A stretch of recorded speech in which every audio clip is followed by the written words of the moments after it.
ममता का बवाल, मोदी पर सवाल। इसी बात को लेकर दंगल में बहस लगातार जारी है। आपको ये भी बताते चले कि आज ही के दिन, आज से 10 साल पहले मुख्यमंत्री के तौर पर पहली बार ममता बनर्जी ने पश्चिम बंगाल की कमान संभाली थी। मां, माटी और मानुष का नारा दिया था। लेकिन रिजू दत्ता, एक छोटा सा जवाब आपसे चाहूंगी। आज उस नारे का दम दिखाई नहीं देता, क्योंकि प्रधानमंत्री के साथ किसी भी मुख्यमंत्री की बैठक में वो शामिल नहीं होती हैं, डीएम के साथ बैठक में शामिल होती हैं, बाद में हंगामा खड़ा करती हैं और माहौल को अपने पक्ष में करने की कोशिश की जाती है। आपको लग रहा है कि इससे पश्चिम बंगाल की जनता का भला होगा, रिजू दत्ता?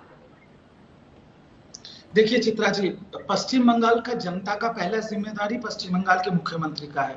पश्चिम बंगाल की जनता ने उनको आशीर्वाद किया है और उनकी जिम्मेदारी उसके ऊपर है। पर कुछ चीजें ऐसी है जो इस देश में, जो शहनवाज जी और अच्छे तरीके से बोल सकते हैं, जिसको फेडरल स्ट्रक्चर कहा जा सकता है, क्योंकि वो यूनियन कैबिनेट मिनिस्टर भी है। उनसे पूछिए ये चीज, there are certain things that fall under the federal structure of this country. अगर पूरा स्टेट ही सब कुछ देखेगा तो तो हर स्टेट, जो हर प्रदेश है, उनका मुख्यमंत्री देश चला लेगा, तो प्रधानमंत्री जी का क्या जरूरत है? तो प्रधानमंत्री जी के परमिशन के बिना बहुत ऐसी चीजें हैं जो एक प्रदेश के मुख्यमंत्री चाह के भी नहीं कर सकते।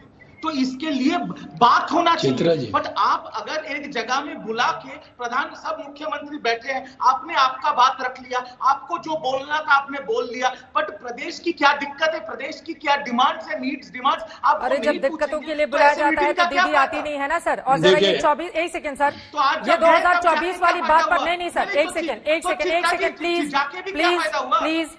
ये जो 24 वाला बड़बोलापन और गैर जिम्मेदाराना बयान आपने दिया है ना, इस पर खेद जताइए। मेरे कार्यक्रम में इस तरह की हरकत नहीं होगी। उसके बाद में शहनाज जी से जवाब दूंगी।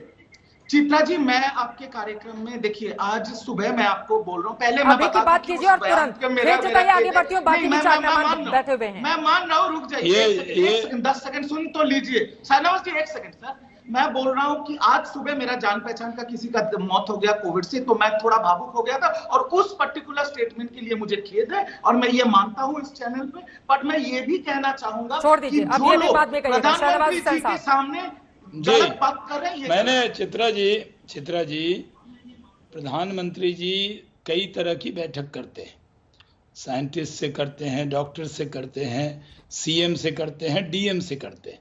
आज की बैठक डीएम से थी। जैसा अजय आलोक जी ने कहा कि पहले भी जब सुझाव मांगे गए तो कई डीएम ने सुझाव दिया। बोलना था 24 परगना के डीएम को, दीदी खुद ही उसमें बोलना चाहती थी। सवाल यह है कि जो प्रोटोकॉल है वही करेंगे या हंगामा करने आए।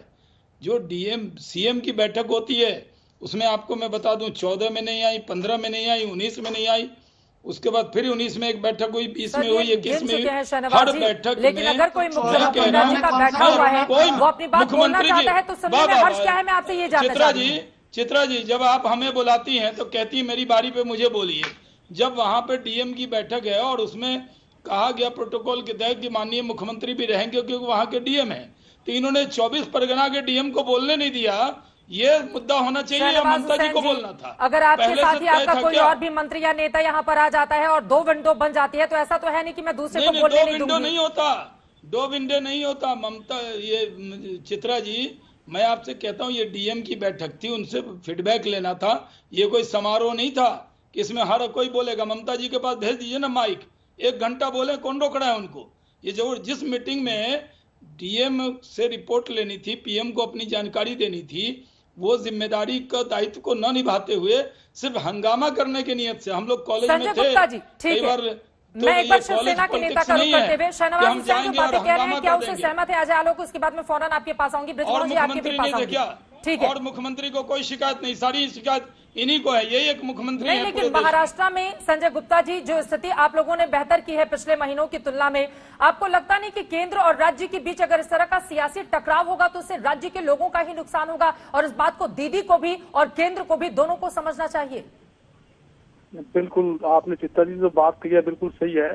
ठीक है, डीएम साहब की मीटिंग थी, लेकिन अगर एक मुख्यमंत्री उसमें बैठ के अपनी बात को कहना चाहते थे तो सरकार का ये फर्ज बनता है कि उसकी बात को सुना जाए। अगर वो अपनी बात को कहते तो सही रहता और सुनते तो भी सही रहता। मैं इस बात से आपकी सहमति रखता हूँ कि जनता देश की है, ना कि किसी स्टेट की है। और वो कह रहे हैं कि सीएम की बैठक का तो बायकॉट करती हैं। हमने तो आज तक नहीं देखा कि महाराष्ट्र के मुख्यमंत्री ने किसी भी मुख्यमंत्री के साथ पीएम की जो बैठक हुई है उसमें नहीं आए हों। हर जगह उनकी मौजूदगी दिखती है। मान लिया, लेकिन इस मीटिंग में तो खुद सीएम साहब आई थी, तो मुझे लगता है कि अगर पीएम साहब उनकी बात सुन लेते अकेले तो वही ज्यादा आई अच्छा थी। रहता। अरे भाई गुप्ता जी पता कर लीजिए, अकेले वही सीएम आई थी, तो फिर डीएम को क्यों बुलाया? सीएम की बैठक रखते। आप जानिए अगर वो प्रोटोकॉल कुछ कहना होता है चाहती थी जिसमें तो देखिए, सत्ता पक्ष और विपक्ष का काम यही होता कहना है कि तो अगर बहुत मान कुछ लीजिए चाहती हैं, सत्ता वो पक्ष नारदा का पे कहना चाहती हैं, शारदा पे ममता कहना दीदी कह चाहती रही है हैं, सुपर उनकी फ्लॉप मंत्री मीटिंग जेल थी। चले संजय गए गुप्ता जी हैं, सहमत हैं उसके उनकी बारे बात में से आप? कहना चाहती हैं। नहीं, मैं इस बात से तो सहमति नहीं रखता कि प्राइम मिनिस्टर साहब की कोई भी मीटिंग हो तो वो सुपर फ्लॉप मीटिंग हो। नहीं, ऐसा नहीं है, ऐसा नहीं होता। हमारे देश के प्रधानमंत्री की मीटिंग है, अधिकारियों के साथ मीटिंग है, फ्लॉप किस तरह से होगी? और इतने महत्वपूर्ण विषय पर है, आज जिस तरह से कंट्रोल किया कोरोना पर हमारे देश ने, मैं इसके लिए तारीफ करता हूँ। मगर मैं ये बात भी कहना चाहूंगा कि अगर एक सीएम साहब खुद उस मीटिंग के अंदर आकर के अपनी बात को कहना चाहती सीएम साहिबा, तो मुझे लगता है कि प्राइम मिनिस्टर साहब ठीक को है उनकी ब्रिजमोहन बात जी, को आप सुनना बोलेगा चाहिए था। अजय आलोक, बोलने का मौका दे दिया जाता तो क्या बिगड़ जाता? कम से कम राज्य की बात ही रह जाती। देखिए चित्रा जी, मुझे बोलना है। अजय आलोक जी से ये सवाल है। ब्रिजमोहन जी मैं आती हूँ आपके पास। अजय आलोक जी, सबसे पहली बात कि बोलने का मौका किसे नहीं मिलता है, सबको मिलता है, लेकिन कोई बोलना चाहे तब ना। मैं चित्रा जी आपके शो के माध्यम से बस ये बताना चाहता हूं, ये जो कोरोना है ना, बड़ी विचित्र चीज है। रिजिजू जी, खासकर आपके लिए, ये ना राष्ट्रवादी देखता है ना जो सेकुलर देखता है, दोनों को एक ही जैसा मारता है। और आपके जैसे लोग इस तरह से बात बोलेंगे ना कि 24 में जो वोट देगा वो अपने माँ बाप के फोटो पे माला चढ़ाएगा, तब तो 77 सीट भारतीय जनता पार्टी जीत के आई है। आप अपने बंगाल की जनता के बारे में यही सोचते होंगे कि जिन्होंने भी भारतीय जनता पार्टी को वोट दिया बंगाल में, सबको अपने फोटो पे माला चढ़ा ले 26 के चुनाव में।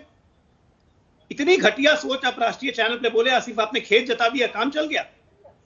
आपको आपके अरे जाइए बाबा, अगर यही सोच बिहार में लोग मर रहे हैं, लेके आ पा रहे हैं, बहुत शराफत उसी को दिखा लिया। सामने लेके आ आप पा लोग रहे हैं, जैसे आपको बोलने का हक है। चित्रा जी, आप मेरे लिए और इनके लिए कोई और काम बेशरम है आप, हो गया, बात बेशरम है, खत्म। बेहुदे हैं आप, आप बेशरम है, लोग बेहुदे हैं जैसे आप।